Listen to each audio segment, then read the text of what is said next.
Namaskar. I am Ash Mohammed, Deputy Director General of Shipping, heading the Merchant Shipping Law branch of the DG Shipping, Ministry of Port Shipping and Waterways, Government of India, and a lead officer in the drafting of Merchant Shipping Act 2025. Friends, through this video series, we will go through the important changes brought out in the Merchant Shipping Act 2025 and why this is a turning point for Indian maritime and governance. The Merchant Shipping Act 2025 has been passed by Lok Sabha on 6th August 2025, by Rajya Sabha on 11th August 2025, and the new Merchant Shipping Act has also received the assent of President of India on 18th August 2025, making the beginning of a new era for Indian shipping. It is not just a replacement of Merchant Shipping Act 1958.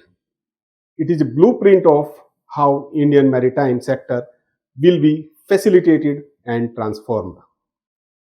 In this video, we will look into the key reforms introduced under Merchant Shipping Act 2025, and we will discuss some important salient features or the broad structure of the Act. Now, first point is the Merchant Shipping Act of 1958 has served India for more than 6 decades, but over the time, it has become a bulky piece of legislation which was amended 17 times, and it had grown into more than 560 sections. Merchant Shipping Act 2025 simplifies and remove the redundancy while at the same time incorporate various new provisions based on international best practices, providing a new framework in just 325 clauses under 16 parts. Friends, Indian shipping laws are now on the pedestal to meet the initiatives given under Maritime India Vision 2030 and themes provided under Maritime Amrit Kaal Vision 2047 to make India a future-ready maritime nation.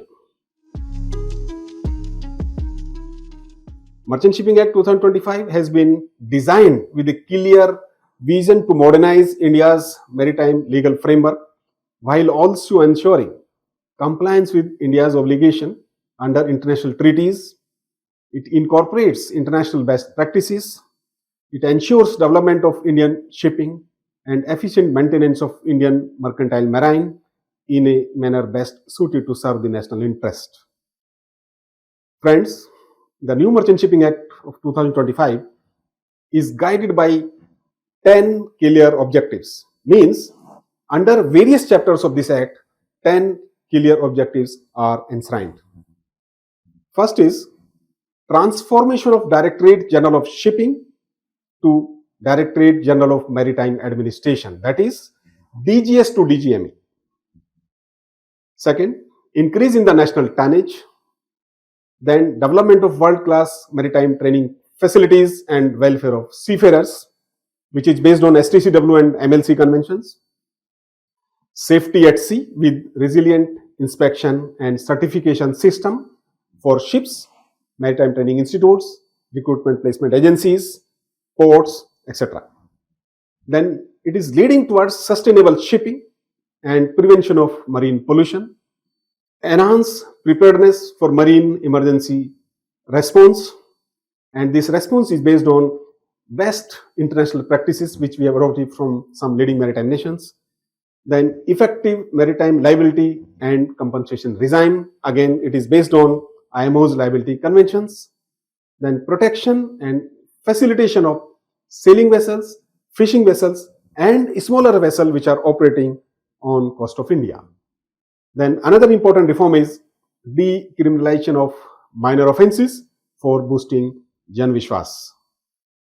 And the last point is transparency and ease of doing business through digitalization and e-delivery of services from the DG Shipping.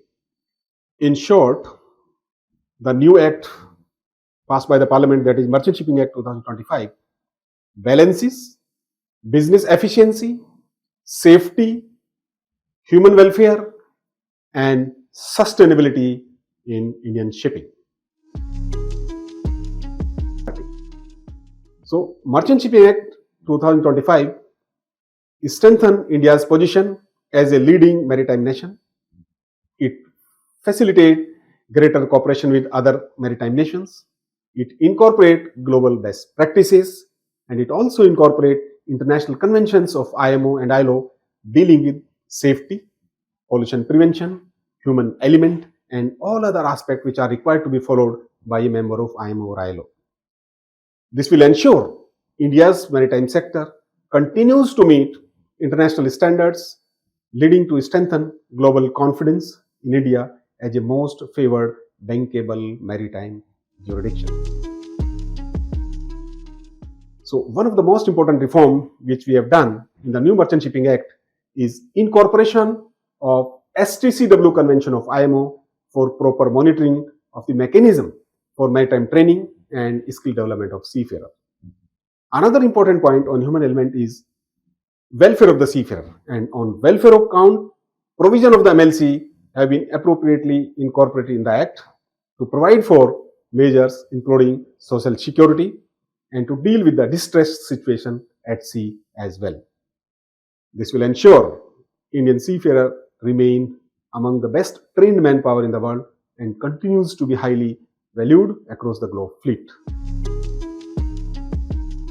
In line with India's initiative to do away with colonial legislation, the Archaic Coasting Vessel Act of 1838 and the Merchant Shipping Act of 1958 will be repealed once the new Merchant Shipping Act of 2025 and the Coastal Shipping Act of 2025 is put into force by the central government. The new act will require a separate notification to put into force, which will be issued in due course once the required rule framework is put in place. The Merchant Shipping Act 2025 is much more than a new law. This act is designed with one clear vision to modernize India's maritime sector, to make compliance simpler, grow Indian national fleet, protect seafarers, and leading towards greener and safer shipping. Friends, Merchant Shipping Act of 2025 is a roadmap for India's maritime future, which will strengthen India's standing as a leading maritime nation while also promoting investment and ensuring that Indian shipping sector serve national interest in decades to come. Thank you and Jai Hind.